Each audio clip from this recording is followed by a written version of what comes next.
Hello दोस्तों, आज हम पढ़ेंगे Daimler Company Limited versus Continental Tyre and Rubber Company limited.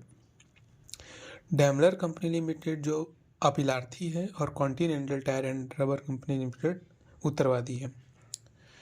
इसका रेफरेंस का बात करें तो यह सन 1961 AC 307 और जो सब्जेक्ट है यह वाद जो है कंपनी के शत्रु स्वभाव की विवेचना पर आधारित है। फैक्ट की बात करें तो continental Tyre and Rubber Company limited की स्थापना सन 1905 में कंपनी अधिनियम के अंतर्गत हुई और जिसका पंजीकृत कार्यालय लंदन में स्थित था। और जो जर्मन में यह कंपनी थी जो जर्मन में निर्मित टायरों को यूनाइटेड किंगडम में बेचती थी। और यह कंपनी सभी निर्देशक जर्मन के थे और इस कंपनी के अंश 1% को छोड़कर बाकी अंश जर्मन कंपनी के तथा उसके नागरिकों के थे। और यह कॉन्टिनेंटल टायर कंपनी रबर जो था डेमलर कंपनी के विरुद्ध बकाया धनराशि को प्राप्त करने के लिए वाद को दायर किया।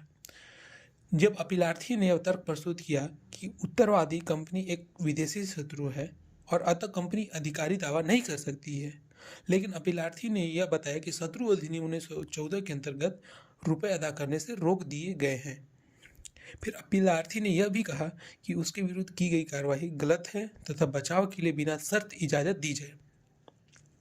विचारण न्यायालय दावा डिग्री कर दिया गया। प्रथम अपील में अपील को खारिज कर दी गई और उसके बाद हाउस ऑफ लॉर्ड के द्वारा यह प्रस्तुत किया गया कि जिस समय कॉन्टिनेंटल टायर कंपनी लिमिटेड ने न्यायिक कार्रवाई डेमलर कंपनी के विरुद्ध उस समय की जब कंपनी का संचालन शत्रु देश जर्मनी के नागरिक कर रहे थे तथा वे जर्मन में ही निवास करते थे, अतः continental Tyre and Rubber company जो थी वो न्यायिक कार्रवाई नहीं कर सकती थी।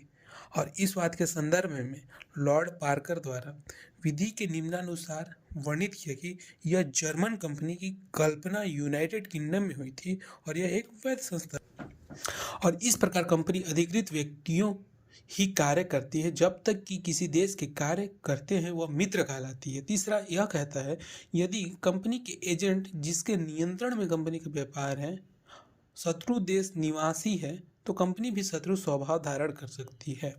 और यह जो अंशधारित है इसके जो कंपनी में कोई अंतर नहीं था। यदि कंपनी यूनाइटेड किंगडम में पंजीकृत रहता तो शत्रु देश में व्यापार कर रही है तो वह शत्रु मानी जाएगी। और इसका जब निर्णय आया तो निर्णय में यह कहा गया कि यदि कंपनी कार्यरत व्यक्ति दुश्मन देश में रहते हैं तो कंपनी शत्रु स्वभाव की मानी जाएगी, भले ही वह यूनाइटेड किंगडम में पंजीकृत हो। प्रतिपादित विधि के सिद्धांत में पहला यह कहा गया कि कंपनी जो यूनाइटेड किंगडम में पंजीकृत है वह वैध मानी जाएगी और ऐसी कंपनी अपने अधिकृत व्यक्तियों द्वारा कार्य कर सकती है। और तीसरा यह कहता है कि कंपनी जो यूनाइटेड किंगडम में पंजीकृत है परंतु दुश्मन देश में व्यापार कर रही है तो वह दुश्मन स्वभाव की मानी जाएगी। धन्यवाद।